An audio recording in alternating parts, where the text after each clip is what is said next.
even the worst enemy. And you can imagine how the early church must have prayed for Paul. Yeah.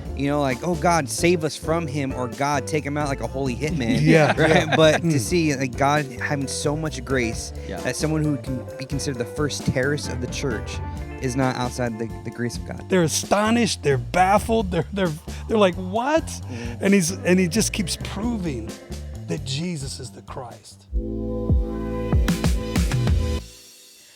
Hey there, Crossroads. We're so glad that you are back for another Acts chat. We are diving into Acts 9, one of the most referenced passages in all of Acts.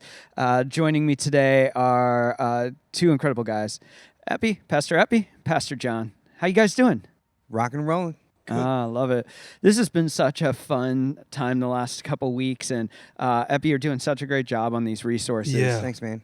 And let's be honest, I use them for a cheat sheet for these. It's my Right? quick on-ramp to this stuff. It's such good work. Acts 9 is an interesting passage. Because, like I said, it's often one of the most pointed to scriptures outside of Acts 3, where Saul has his conversion. Saul Paul. So as we dive into this, I think it's an interesting thing because we think of our conversion story. He had a very radical conversion story. Jon, for you, I want to kick it off with you. As you think about that story on the conversion of Saul, what stands out to you? Well, I mean, because recently we did chapter 7, and, just thinking about Stephen, he was a man full of the Spirit, and he was used by God to bring peace because the church was just starting to grow, and there was division already and strife and distrust.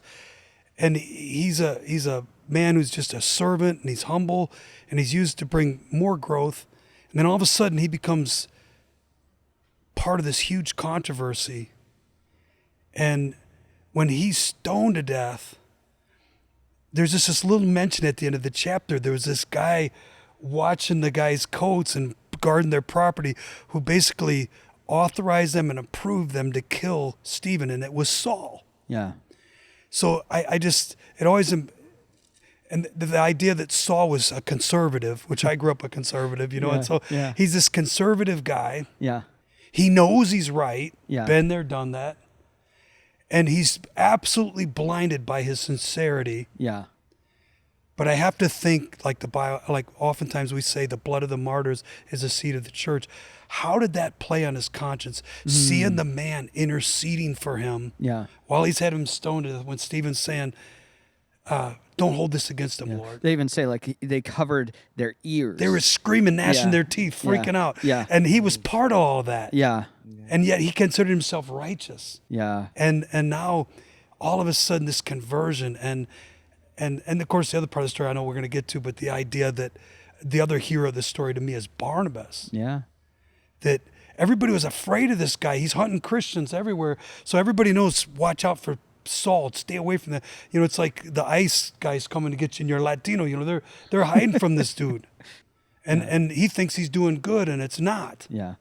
Well, and Barnabas is there to embrace him and to accept him, and so the story's just loaded. Yeah, Epi, Jon makes a great point there. There's the old saying that the road to hell is paved with good intentions. Mm-hmm. And I think so often as believers, we're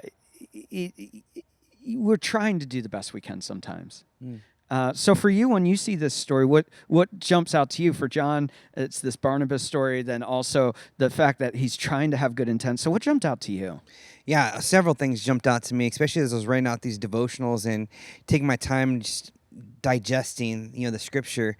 So many times we look at Acts chapter 9 as a story of Saul Paul. Yeah. Look how crazy the road to Damascus is, but the transformation stories that are so evident for me is what happened to Ananias, how he was willing to submit himself to Jesus, and where God would call him out one day saying, this is what I want you to do. I want you to lay hands on who's considered an enemy and bless him. Yeah. Like the courage. Yeah, the transformation that had to happen to his life to have that happen. Yeah. But then you look at Barnabas, I don't know his backstory. We only know so much. Yeah. But to see so much transformation in him that he is willing to extend grace once again to someone who's considered an enemy. And like Paul was a bad dude. Yeah. He broke apart families. He ripped them apart possibly for years. Put him in prison. We don't know if he used abusive language or even was physical with them. We can only imagine, but we see in Acts chapter 9, the very beginning, he was breathing threats and breathing murder. He's hunting people. He is hunting people. And so to see the transformational work that's done before they would even talk to Paul, that's what stands out to me. That's pretty cool. It's pretty cool. And how Barnabas is going around basically championing the guy, getting people to talk to him that still don't want to talk to him. They don't believe it. They think it's a trick. Yeah, it's a trick. Yeah. It's a trap. For me, I think one of the things that stood out to me is Acts 9:5. Who are you, Lord? Saul asked. I think sometimes when we're trying to do the right thing, sometimes it's hard to hear the voice of God.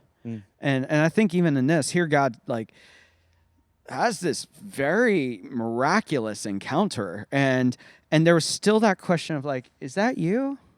What's going on? Who is this? What's happening?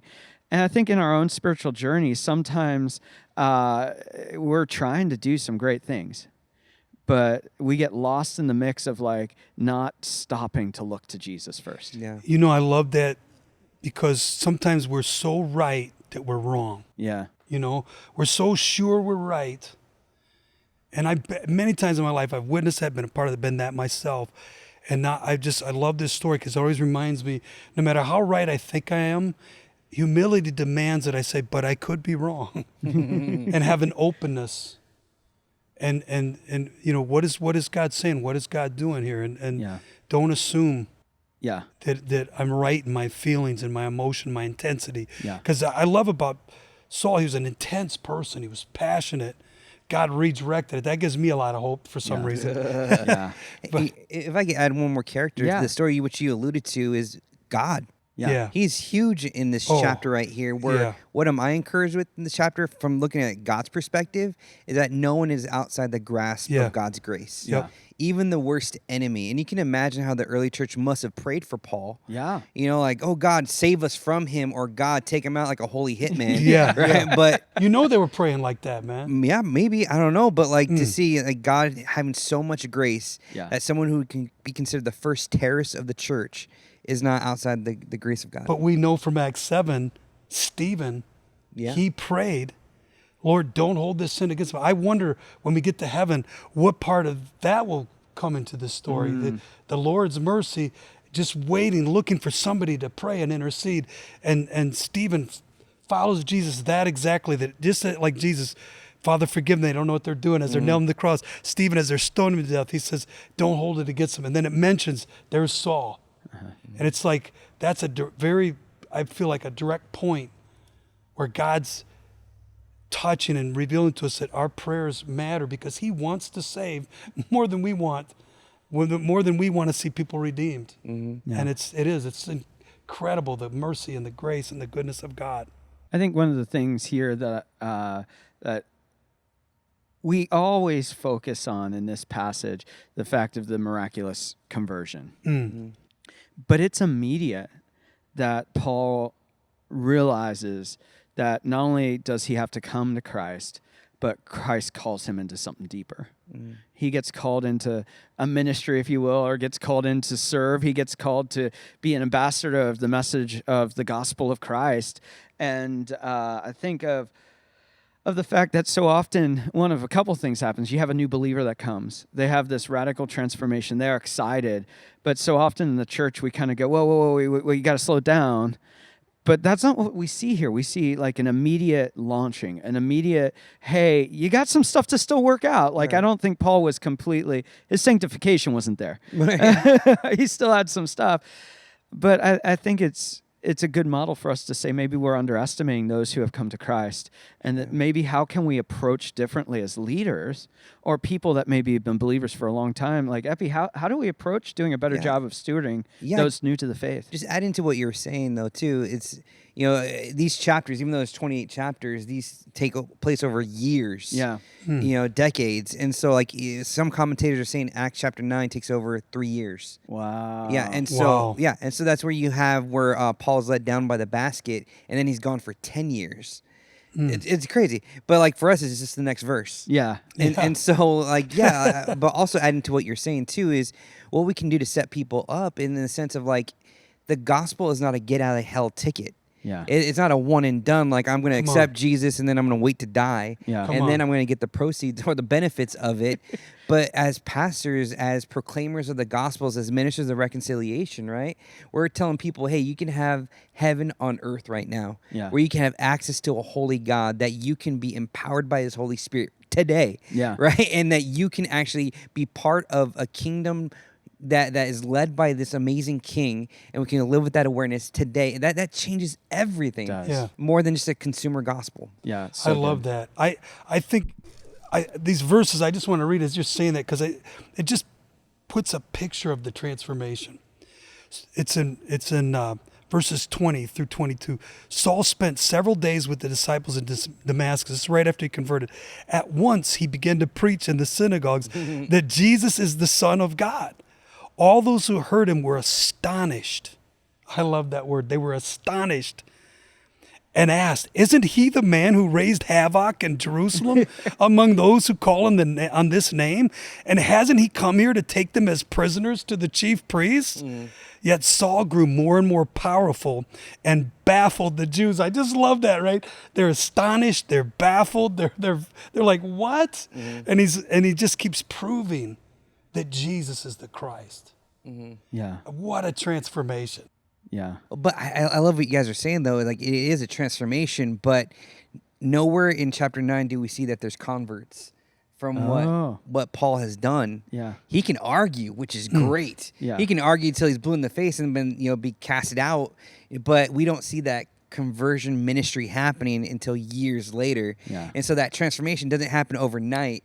It's a process, and it's trusting God along the way. Yeah. He had to have a Barnabas in his life. Yeah. Yeah.